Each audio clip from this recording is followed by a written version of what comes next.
বন্ধুরা হঠাৎ মেয়েকে আজকে ডাক্তারের কাছে কেন নিয়ে গেছিলাম তোমাদের সবকিছু বলবো, আর তোমরা পুরো ব্লগ একটু ডাক্তার কাছ থেকে ঘুরিয়ে নিয়েছি।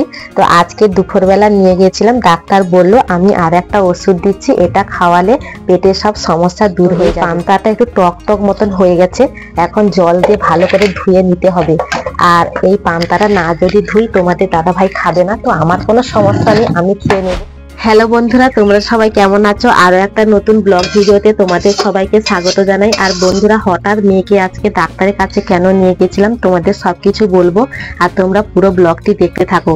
দেখো এখানে আমি মাছ ভাজা করেছি, তোমাদের দাদা ভাই পুকুর থেকে মাছগুলো ধরে দিয়েছে, আর এই মাছগুলো ভাজা হয়ে গেছে, এখন আমি থালাতে উঠিয়ে নিচ্ছি। আর দেখো বাটিতে অল্প কিছু মাছ এখনো রেখেছি, তো আর সম্রানোর সময় নেই, সেই জন্য সম্রাবো না, এগুলো রাত্রেবেলা সমরে রাত্রেবেলা রান্না করব। তো এখনকার মতন এই মাছগুলো ভেজেছি, এগুলো আমরা এখন খাবো।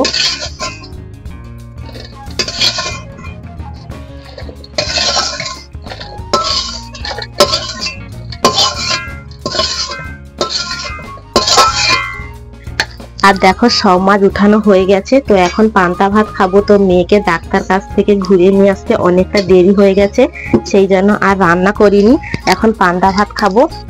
বন্ধুরা এখন চলে এসেছি পান্তা ভাত খেতে। আর এখন আমি তোমাদের বলবো যে মেয়েকে কেন হঠাৎ ডাক্তারের কাছে নিয়ে গেছিলাম।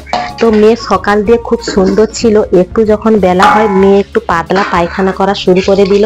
তো আমি আর তোমাদের দাদা ভাই কালকের ওষুধ নিয়ে এসেছি, কিন্তু তার সত্ত্বেও কমছে না। আর ডাক্তার ওষুধ দিয়েছিল একটা মিক্সচার, মানে সেটা জল ওষুধ, সেটা খাবারে নাকি পেটের সব সমস্যা দূর হয়ে যাবে। সেটা খাওয়াচ্ছি, ভালো হচ্ছে না বলে আজকের আরেকবার নিয়ে গেছিলাম, আর একটু ডাক্তার কাছ থেকে ঘুরিয়ে নিয়েছি।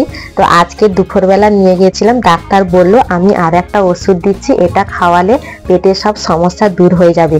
সেই জন্য আসতেও দেরি হয়ে গেছে, রান্নাও করিনি। তো আমি সকালবেলা ঘুম থেকে উঠে কিছুটা পান্তা খেয়েছি। আর দেখো এখানে আলু ভেজে রেখেছিলাম, কিন্তু তোমাদের দাদা ভাই একটু ঘুম থেকে উঠতে দেরি করেছে, সেই জন্য তোমাদের দাদা ভাই এখনো পর্যন্ত কোনো খায়নি। কিন্তু আমার সকালবেলা প্রথমে মুড়ি খেয়েছি, তারপরে পান্তা খেয়ে নিয়েছি।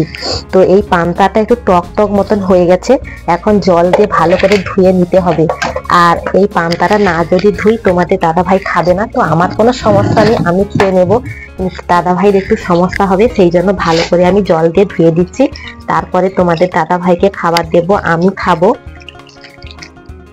তো বেশি জল খরচা করব না, আমার গাগরাতে জল নেই, আর এখনো পর্যন্ত জলও নিয়ে আসা হয়নি। আগে খাওয়া দাওয়া করি, তারপরে জল আনতে যাব।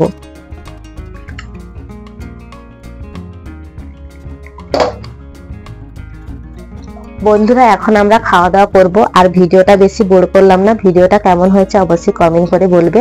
আর ভালো লাগলে প্লিজ লাইক সাবস্ক্রাইব করে আমাদের পাশে থাকো। দেখা হচ্ছে পরের ভিডিওতে।